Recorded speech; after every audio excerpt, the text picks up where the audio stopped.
Pace Ebene, damai dan kebaikan.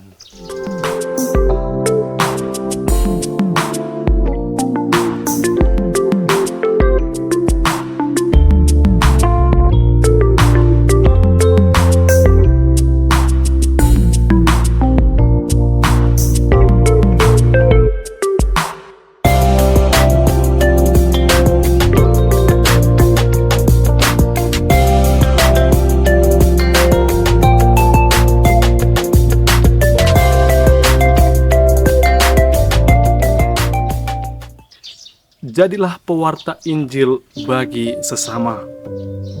Saudara-saudari yang terkasih, hari ini kita merayakan Hari Raya Kenaikan Tuhan. Peristiwa ini mengakhiri kebersamaan Yesus bersama para murid di dunia. Yesus memulai misinya di tengah dunia melalui kelahiran dan berakhir pada peristiwa sengsara, wafat, dan bangkit pada hari yang ketiga. Kematian dan kebangkitan Yesus membuka pintu surga kepada kita manusia. Peristiwa ini adalah tanda bukti bagi kita yang percaya kepada Tuhan bahwa kita juga akan dibangkitkan dan masuk ke dalam surga bersama dengan Yesus yang adalah kerajaan surga itu sendiri. Saudara-saudari yang terkasih, bacaan-bacaan pada Hari Raya Kenaikan Tuhan yang kita rayakan hari ini sungguh menarik untuk kita renungkan sebagai umat Kristiani. Bacaan pertama dari Kisah Para Rasul menjelaskan 3 poin bagi kita. Yang pertama, adanya prolog dengan Theophilus. Dalam prolog ini, makna yang terpenting adalah tentang kerajaan surga. Kerajaan surga itu berpuncak pada pelayanan Yesus Kristus dalam sengsara, kematian, dan kebangkitannya. Pewartaan ini merupakan awal dari realitas kerajaan Allah, dan pewartaan itu akan diteruskan oleh para rasul. Poin yang kedua tentang perpisahan dan amanat Yesus Kristus. Ada suatu pertanyaan yang mereka sampaikan kepada Yesus. Mereka bertanya demikian, "Tuhan, maukah Engkau pada masa ini memulihkan kerajaan bagi Israel?" Pertanyaan ini muncul dari orang-orang yang sedang berkumpul di situ. Dan dari pertanyaan itu menandakan pemahaman mereka tentang kerajaan Allah masih sangat sempit. Pertanyaan ini muncul karena adanya visi mesianis Yahudi tradisional yang berfokus pada pembebasan politik. Sedangkan kehadiran Yesus adalah tanda pengajaran tentang kerajaan Allah yang bersifat rohani. Yesus menyampaikan perpisahannya kepada para murid, namun tidak meninggalkan mereka karena Roh Kudus akan senantiasa mendampingi hidup mereka. Yesus menjanjikan kuasa yang lebih besar, yaitu Roh Kudus yang membantu para rasul untuk bersaksi. Karena saksi Kristus berarti misi panggilan universal bagi setiap orang kepada keselamatan Allah, sehingga Kristuslah yang menjadi pusat keselamatan bagi dunia. Poin yang ketiga adalah tentang kenaikan Yesus. Para murid dan orang-orang yang ada di sana menyaksikan Yesus terangkat ke surga. Setelah Yesus menghilang dari pandangan mereka, para murid menatap ke langit, dan ini merupakan harapan mereka akan kehadiran Yesus kembali. Namun mereka dikejutkan dengan 2 orang yang berpakaian putih yang diidentifikasikan sebagai malaikat. Dalam tradisi Yahudi, kesaksian 2 orang dianggap sebagai bukti sah, sehingga mereka bertindak sebagai saksi dari kenaikan Yesus. Dan juga pada ayat 11, mereka mendapat teguran karena terus memandang ke langit. Teguran ini mengingatkan mereka untuk tidak hanya memandang ke atas, namun mengarahkan mereka untuk berfokus pada misi di dunia dengan bersaksi dan mewartakan kasih Kristus. Saudara-saudari yang terkasih, bacaan Kisah Para Rasul menyampaikan kepada kita bahwa Yesus mempersiapkan kerajaan surga kepada kita, dan Roh Kudus akan senantiasa menyertai kita dalam setiap langkah hidup di dunia ini, yang kadangkala sulit untuk kita mengerti secara intelektual. Namun kita yakin dan percaya bahwa iman kepada Kristus akan membawa kita kepada keselamatan bersama Dia. Kita sering mengatakan hal-hal tentang kebaikan, namun kita juga sulit dalam melakukan tindakan kebaikan itu. Di sanalah kita mendapat teguran bahwa ketika kita masih berada dalam dunia ini, maka kita harus berjuang untuk melakukan kebaikan-kebaikan itu, agar pada saat harinya tiba, kita mendapat keselamatan bersama Kristus.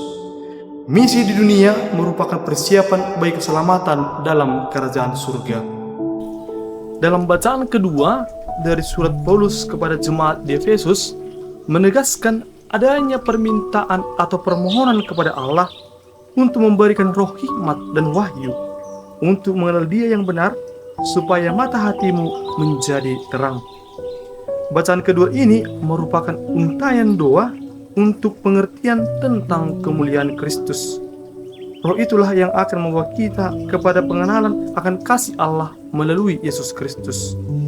Saudara-saudari yang terkasih, setiap harinya kita mengalami pengalaman-pengalaman yang berbeda. Terkadang kita merasa sedih, gembira, dan banyak lagi perasaan yang muncul. Dan hendaknya pengalaman itu membawa kita kepada pengenalan akan kasih Allah yang sempurna. Injil Matius menyempurnakan permenuhan kita pada hari kenaikan Tuhan. Matius menyampaikan kepada kita untuk menjadi pewarta sabda dan kerajaannya bagi sesama. Yesus meneguhkan mereka yang sedang mengalami keraguan-raguan, sehingga Yesus mendekat dan meneguhkan mereka dalam sentuhan kasih yang menenteramkan, mendamaikan, dan menjadi saksi Kristus kepada seluruh dunia.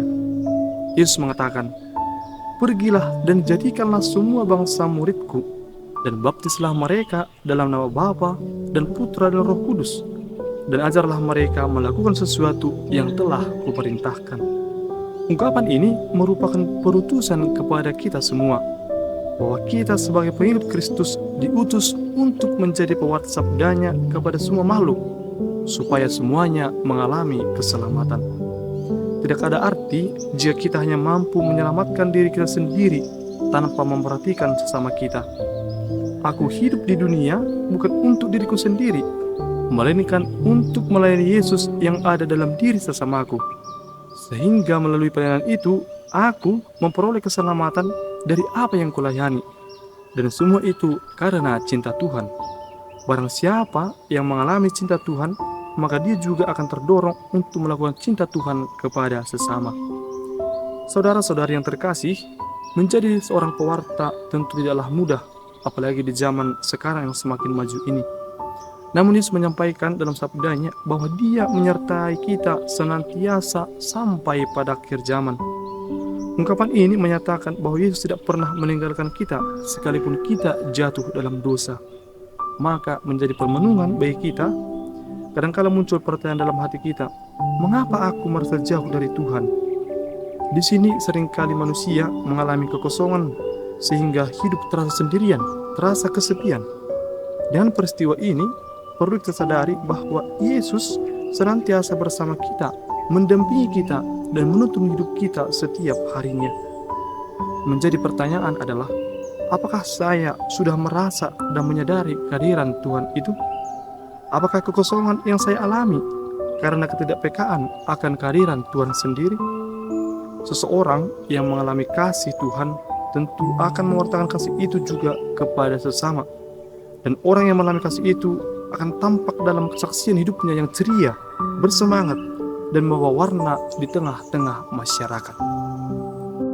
Saudara-saudari yang terkasih, permenungan kita hari ini mengajak kita untuk menjadi pewarta kasih Tuhan kepada sesama, bukan hanya lewat kata-kata, tapi nyata dalam tindakan, sehingga banyak orang yang berubah menjadi pewarta dan berbuah dalam iman yang menyelamatkan. Roh Kudus akan senantiasa menyertai kita dan menuntun kita kepada kasih Allah. Tuhan memberkati. Amin.